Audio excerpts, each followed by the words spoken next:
Up next on Lion TV, we have a story with me, Landon Marino, about next year's changes. We also have a story with Linus about the upcoming play. And me, Jacob Show, with all your NCAA championship highlights. All that and more, Lion TV starts now.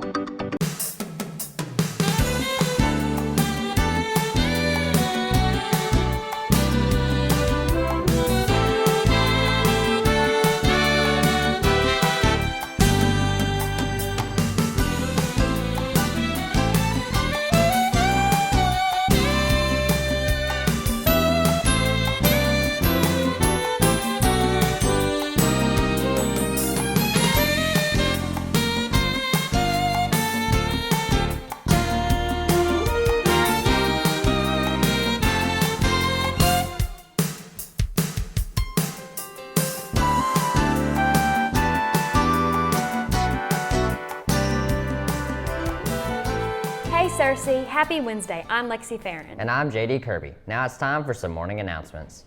Prom date sheets may be picked up in both offices. Prom tickets will go on sale Monday, April 11th, and you may purchase tickets from either Miss Nielsen or Miss Farrett. The Conway Alumni Chapter of Kappa Alpha Psi is awarding $8,000 worth of scholarships to qualified minority high school seniors. The deadline for applying is April 17th. Interested students can pick up an application in the Guidance Center. There will be a pep rally on Friday to celebrate spring sports and to serve as a yearbook assembly. Seniors will wear white, juniors wear red, sophomores wear black, and freshmen will wear gray. This will also entail another grade competition, so make sure to bring your school spirit. Tryouts for the 2022-2023 SHS Line and Lady Line golf teams will be Monday, May 16th. Any student entering 9th through 12th grade that wishes to try out must email Coach Turney to sign up, and for more information about tryouts. The Youth Advisory Council is hosting a fundraiser concert this Saturday, April 9th from 6 to 8 p.m. at Citizens Park, downtown, with performances by Silas Carpenter, Riley Atkinson, and Lily Grace Barton. Tickets are $5 and will go to support local nonprofits. For more information, visit their website. In world news, 6 people were killed and 12 injured in a mass shooting early Sunday as bars and nightclubs are closing in downtown Sacramento. And police in California's state capital were searching for at least one suspect. Sacramento Police Chief Kathy Lester said at a news conference that police were patrolling the area 2 blocks from the Capitol about 2 a.m. when they heard gunfire and rushed to the scene. They found a large crowd gathered and 6 people dead in the street. A second tornado struck Arkansas on Wednesday as severe storms rolled across the Deep South. An EF1 tornado with winds of about 100 miles per hour struck the unincorporated Harmony community in Johnson County, about 90 miles northwest of Little Rock. There were no deaths or injuries reported as the tornado traveled about 3.5 miles after touching down at about 7:45 a.m. Horse Cyberknife won the $1.25 million Arkansas Derby by 2 3/4 lengths on Saturday in the richest prep race for the Kentucky Derby. Ridden by Florent Garreau, who got dumped in the post parade, Cyberknife ran 1 1/8 miles in a minute and 50 seconds. The 3-year-old colt earned 100 qualifying points for the Kentucky Derby on May 7th. He paid $13.60, $7, and $3.60. You know, JD, I'm kind of worried about how our schedule next year is going to look. I've been hearing so many different things. Well, good thing Landon Marino has a story for us about the changes for the upcoming school year. Ever since COVID, nothing has been the same. Every year we have different protocols and new adjustments. I asked Assistant Principal Ms. Churchwell about what's coming next year and to settle the rumors about canceling study halls in a 7-period day. Well, I'm hoping that I don't know if we know what normal is anymore, but I hope that the normal aspect returns. You know, for instance, everybody eating in the cafeteria and not having a breakup, things like that. I just being able to move on and have normal school would be nice, where we don't have to consider all the different things about where kids are and where they're sitting and time and things like that. Our school has been adding new adjustments to our school that are helpful, like bringing new technology to our hallways. TVs the main purpose is better communication.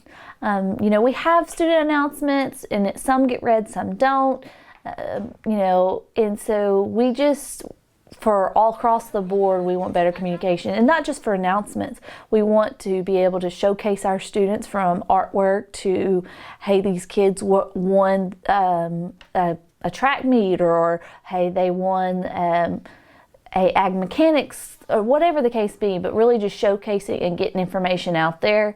And then also being able to display live TV and we got a lot of good things going on, and so it gives us an avenue and kind of updates us into a new world and our new age of being able to have that posted like that. Talk of the hallways is that we are resorting back to our 7-period days, but Ms. Churchwell clears up all the confusion. The plan is for an 8-period day, continues with an 8-period day. There is a little bit of things up in the air on a possible something with an advisory period. We're not really thinking that it's going to turn into an everyday thing. Again, there's a lot of logistics and a lot of things that have to be considered in that to make it work. Rumor has it there will no longer be a study hall option next year, but our staff here ensures it will be better for our school. Study halls will not be something that students can choose on their schedule. That kind of goes into opportunities. We want students to be able to go into classes that they can explore and figure out different pathways they want to do, because even in study hall, most kids are not using them to the most benefit. As you can see, our school has new changes coming, but we are lucky to have the best officials making these changes and decisions in our favor. Now back to the news desk. Thanks, Landon. I also heard that Connor Love has all of our weather updates. Let's throw it over to Connor. Today we'll have cloudy skies with a high of 68 degrees. We'll have a 24% chance of rain. Winds blowing at north-northwest at 12 miles per hour. 53% of humidity, and your sunrise was at 6:46 a.m. on to tonight. Tonight will also be clear skies with a low of 42% and a 1% chance of rain. Wind will be blowing west-northwest at 7 miles per hour. Again, 53% humidity, and the sunset will be at 7:32 p.m. onto the almanac. The almanac, the last 7 days, the high was 76 and the low was 30. The 1.99 inches is the monthly average of precipitation, and 0.60 inches is the month to date. Onto the forecast. Thursday will be mostly sunny at 62 degrees the high and the 39 degrees is the low with a 1% chance of rain. Friday will be partly cloudy with a high of 54 degrees and a low of 33. Saturday will be sunny with a high of 63 and a low of 42 with a 4% chance of rain. Sunday will be mostly sunny with a 78 degree high and a 59 degree low with a 2% chance of rain. And on Monday we'll have AM showers with a high of 74, a low of 61 and a 30% chance of rain. So yeah, pretty much the weather is all over the place. That Arkansas weather, man. Honestly. By the way, do you guys know what's for lunch today? For lunch we'll be having breaded chicken sandwich, tater tots, seasoned green beans, peaches, chocolate bear grams, red delicious apple, and milk. Delicious. Be sure to thank our lunch ladies for all the hard work that goes into preparing our lunches. Lexi, have you heard about the upcoming school play? No, I haven't, but good thing Linus Bowman is here to tell us all about it. There are many forms of entertainment, but nothing as special as a theatrical play. Miss Taylor and Nico Stark give an insight to what goes on behind the curtains. There are so many things to like about a theatrical production, such as the acting and the characters. Audiences may connect with these characters or get invested in the plot. Favorite part is definitely just seeing the result of everything come together, all the set costumes and the acting, just seeing it all come together. It's just a really special experience. My favorite part of directing a play is the creative aspect of it. You almost never do the same play twice, and so it's coming up with an imaginary world that the audience gets to see on stage.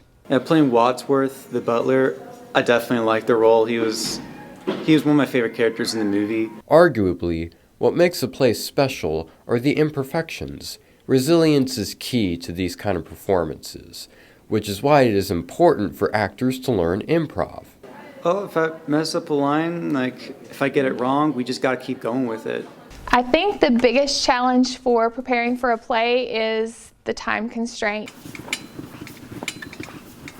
Clue has been described in many different ways. Some call it a silly dark comedy, others call it a murder mystery story. This play has been described by many as smartly written and witty. Clue is a bit of a murder mystery, and so at the beginning of the play you don't quite know who is responsible for everything that is going on, and neither do the cast, although the actors know. It's very wacky, it's very goofy, silly, but it's also really competent. Like, it's not just some guy throwing a bunch of stupid jokes at a wall and seeing what sticks. Like, it's all very tightly written.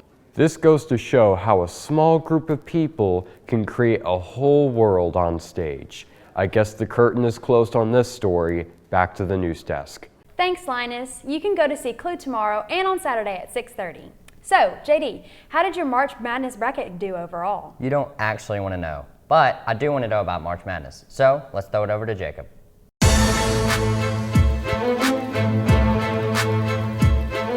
What's good, Searcy High? Let's hit these sports updates before going into this Wednesday morning. In local sports, the Searcy Lions baseball team will have a game next Monday here at the high school where they'll play a non-conference matchup against the 8-2 BB Badgers. The Lady Lions softball team will also hit the road tomorrow as they travel to Wynn to take on a struggling Yellow Jacket team who have lost each of their last 4 games in what should be an easy win for Searcy. The Searcy Lions boys and girls soccer teams will also head across town to play Harding Academy Wildcats in what looks to be an exciting matchup.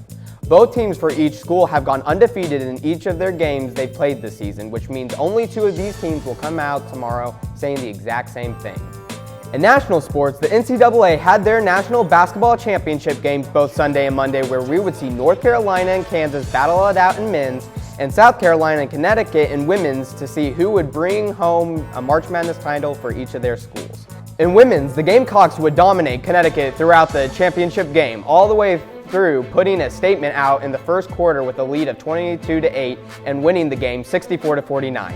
South Carolina would win their second ever championship and their first in 5 years.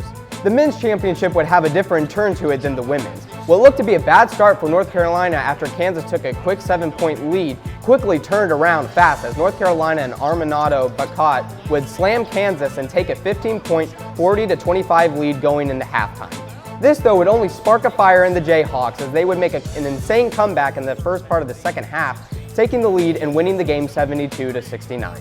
This would be their 4th title in tournament history and their first since the 2008 season. Congratulations to Jayhawks and South Carolina on their championship wins, and we can't wait to see your teams play once more in Lawrence and Columbia next year.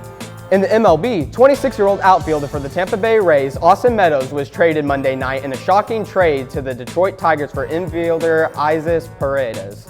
Meadows last year in 142 games had 121 hits, 106 RBIs, and 27 home runs. The Tigers can expect a lot of production coming out of this young, upcoming player.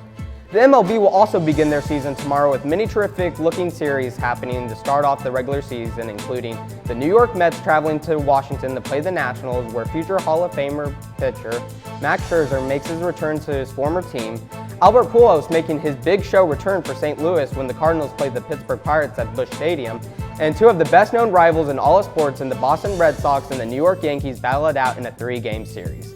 These games will be the start of what looks to be an eventful 162-game season. Well, Searcy, that's all the sports updates I have for you this Wednesday. Now back to Lexi and JD at the news desk.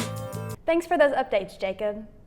Well, that wraps up this episode of Lion TV. Don't forget to subscribe to our YouTube channel, Searcy High Lion TV. And to follow us on Twitter at Lion TV, Instagram at Searcy Lion TV, and on Facebook at Searcy High Lion TV. Signing off, I'm Lexi Farron. And I'm JD Kirby. See you Friday, Searcy.